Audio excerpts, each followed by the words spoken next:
Hi everyone, today's video we're going to show you about the impacts of community growth and how this affects into our society.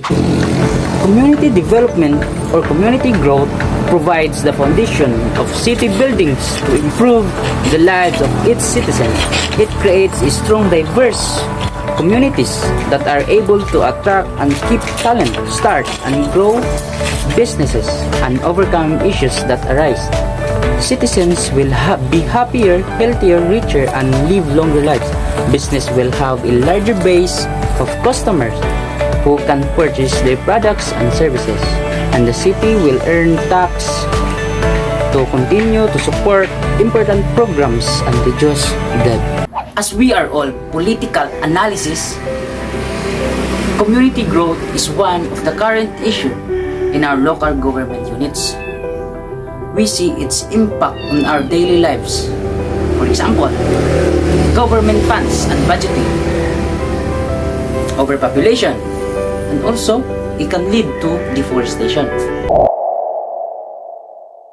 Community growth have a big impact in the government fund and budget because every day the population of people was growing up that put all the government officials to improve their budgeting skill in order to give all the people the enough and equal amount of money and assistance, especially in this time of pandemic that all people rely on government subsidy.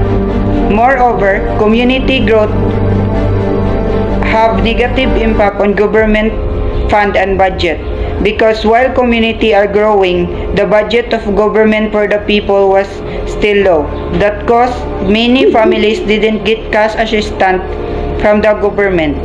That's why local government and municipal board should spend much their time planning and discussing issues pertaining to the community's infrastructure and how they can solve this money problem of the government and the country.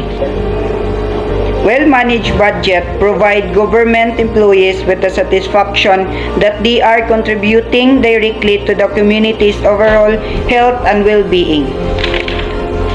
Budget planning keep officials up at night more after than it should because of the challenge of balancing short-term and long-term perspective of creating openness and transparency to the public on how the council is working toward its goal.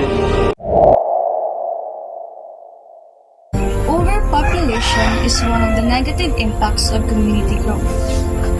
First, we have to know what is the meaning of overpopulation. Overpopulation is an undesirable condition where the number of the existing human populations exceed the actual carrying capacity of Earth.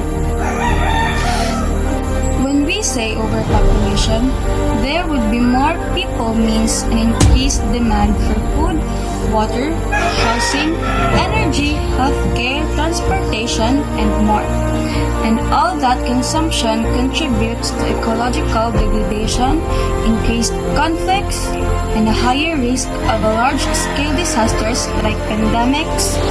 Because, for example, when an area is developed and there are many infrastructures, we cannot avoid the increase the number of people, and it can also lead to pollution because of overpopulation in one place.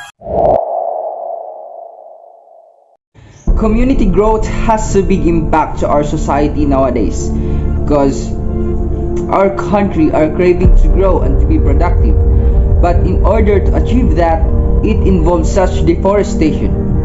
Deforestation is just like cutting big trees in the mountain or the forest, cutting such trees in order to build such establishment or tall buildings that might cause our country to be productive.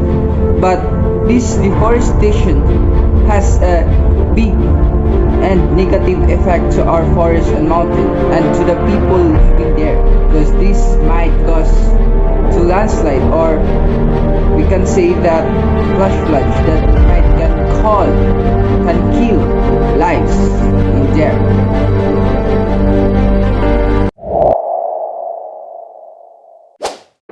When community development is effective, there is less crime, less disparity between citizens, jobs, a more talented workforce, and less overall issues that impact residents.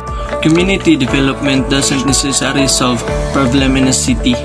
It reduces problems and increases opportunities for growth. Community belonging boosts physical and mental health because living in a vibrant community gives people a sense of belonging, which reduces the risk of mental health issues, lowers heart diseases mortality, and contributes to better overall health. In reality, the primary objective of community development, simple stated, it is to promote, sustain, support, and maintain community action. It's done in the relation and the community action in very much the same way as education stand in relation to learning.